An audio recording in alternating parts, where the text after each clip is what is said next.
ఇప్పటికే చాలా లేట్ అయిపోయింది. శర్వా డార్లింగ్, నిన్న గెలిచింది మనమే, రేపు గెలవబోయేది మనమే. ఎందుకంటే నిజంగా తను చెప్పినట్టు శ్రీరామ్ ఆది చెప్పినట్టు ఒక పండగ వాతావరణం ఉంది. నిన్నటి నుంచి కళ్యాణ్ గారి రీల్స్ చూస్తూనే ఉన్నాం. అంటే ప్రతి రీల్లోనూ గూస్ బంప్స్ వస్తూనే ఉన్నాయి. ఇంకా ఆ వైబ్లోనే ఉన్నాం అనమాట. నిజంగా చాలా హ్యాపీగా ఉంది.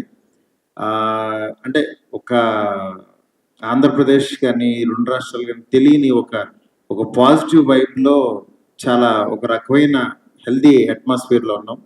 డెఫినెట్గా ఎల్లుండి ఈ సినిమా అదే కంటిన్యూ అవుతూ నిజంగా ఫ్యామిలీస్ అందరికీ వెళ్ళి ఎంటర్టైన్ చేస్తుంది అనడంలో డౌట్ లేదు. ఎందుకంటే శర్వాని చాలా రోజుల తర్వాత మళ్ళీ నాకు నా మహానుభావుడు శర్వా మహానుభావుడులో ఎంత ఫ్రెష్గా అనిపించాడో మళ్ళీ ఈ సినిమాలో చూస్తుంటే అంత పాజిటివ్ వైబ్ ఉంది.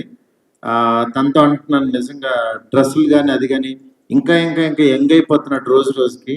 ఏం డార్లింగ్ అసలు college love stories, school love stories తీయాలేమో నీతో.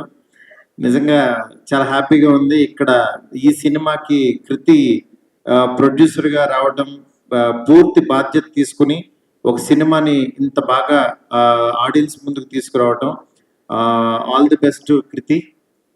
నిజంగా అలాంటి ఫాదర్ ఉండటం గ్రేట్ నాన్న. ఎందుకంటే ఆయన విశ్వప్రసాద్ గారు ఎంత హార్డ్ వర్క్ చేస్తారో అసలు, అంటే గ్రౌండ్కి వచ్చి వర్క్ చేస్తుంటారు. అట్లాంటి పర్సన్, మంచి టీం అందరూ. అలాగే శ్రీరామ్ ఆదిత్య కానీ హీరోయిన్స్ కానీ అందరికీ కూడా చాలా పెద్ద ఫిల్మ్ అవుతుంది, అందులో డౌట్ లేదు. ఎందుకంటే ఆడియన్స్ థియేటర్లో చాలా ఒక మంచి సినిమా వస్తే వెళ్దామని రెడీగా ఉన్నారు ఆ క్రేవింగ్తో. డెఫినెట్గా ఈ సినిమా నిజంగా ఆడియన్స్కి మంచి బ్రీతింగ్ ఇస్తుందని అనుకుంటున్నాను.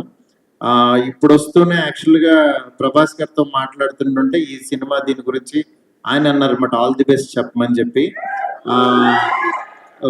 అందుకని చెప్పి డార్లింగ్ టీం అందరికి ఆల్ ది బెస్ట్ చెప్పన్నారు. నిజంగా ఈ సినిమా బాగా ఆడాలని చెప్పి మనస్ఫూర్తిగా కోరుకుంటున్నాను. All the best to entire team. Thank you. Bharathi గారు. ఇవాళ